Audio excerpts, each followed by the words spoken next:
Saudara, pertumbuhan ekonomi Indonesia tahun 2022 tumbuh sebesar 5,31%. Capaian ini merupakan yang tertinggi sejak tahun 2013. Hal ini tidak lepas dari kebijakan pemerintah dalam menjaga keseimbangan penanganan pandemi COVID-19 dan ekonomi. Berikut ini adalah wawancara Jati Dharma dengan Menko Bidang Perekonomian Erlangga Hartarto. Ini baru yang fresh banget, BPS baru merilis soal ekonomi Indonesia tumbuh sebesar 5,31% sepanjang tahun 2022. Ya. Luar biasa, sebuah capaian kalau saya dengar ini adalah tertinggi dari sejak Pak Jokowi memerintah ketika itu. Ini bagaimana Anda melihatnya, sebuah pencapaian, sebuah hal yang harus diwaspadai atau seperti apa? Ya, pertama pencapaian ini menjadi katakanlah extraordinary di tengah tekanan global yang pertumbuhannya rendah. Artinya global sekitar 4%.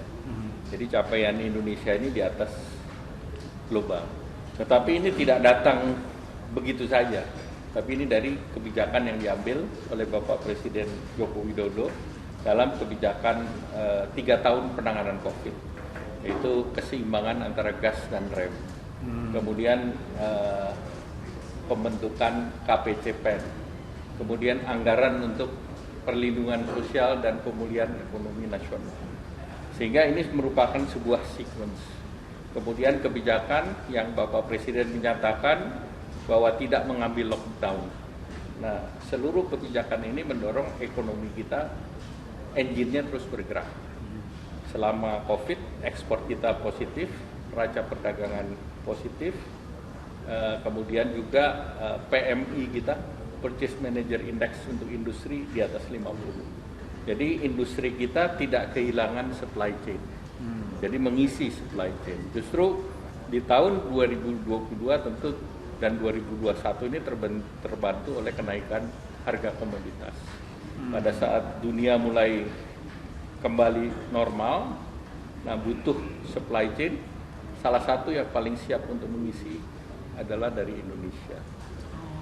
Jadi itu salah satu alasan kenapa akhirnya bisa rebound-nya luar biasa. Rebound-nya luar biasa. Karena adanya kesempatan yang kita nggak dari nol gitu ya. Kita tidak dari nol gitu ya Pak ya, karena lockdown. Seperti sederhana aja kalau lockdown, misalnya di airport, itu kan tidak semua siap untuk kepada kapasitas sebelum COVID.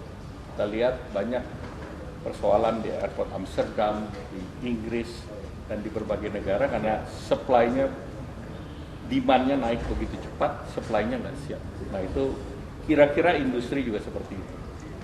Jadi ini kuncinya adalah karena adanya kebijakan yang memang, jadi waktu itu kan sempat ada banyak yang mengatakan bahwa kenapa kita nggak lockdown, karena ngeri sekali kan Pak ya, COVID satu hal yang baru buat kita semuanya, dan akhirnya sini terbukti seperti ini. Akankah ini jadi satu kunci juga untuk nanti kita bisa menuju 2023 yang katanya akan gelap di dunia? Ya, jadi kita pertama pada waktu penanganan COVID kan yang ditangani unknown dan unknown. Sesuatu yang tidak diketahui dan solusinya juga tidak diketahui. Bukunya pun tak ada. Hal yang baru soalnya. Nah itu Bapak Presiden mengkalibrasi kebijakan setiap 2 minggu. Bayangkan setiap 2 minggu di dalam 3 tahun. Sehingga kalau ada melenceng pun segera dikalibrasi, diperbaiki lebih cepat. Nah negara lain tidak ada yang melakukan itu. Nah kedua, kita menghadapi situasi yang kita ketahui known, tapi yang kita hadapi juga unknown. Bagaimana perang geopolitik Ukraine Rusia belum selesai. Kemudian climate change, bencana is real. Commodity price masih tinggi, inflasi masih tinggi. Kebijakan di Amerika dengan inflasi tinggi, tingkat suku bunga juga masih naik. Nah, bagaimana kita menyelesaikan persoalan itu?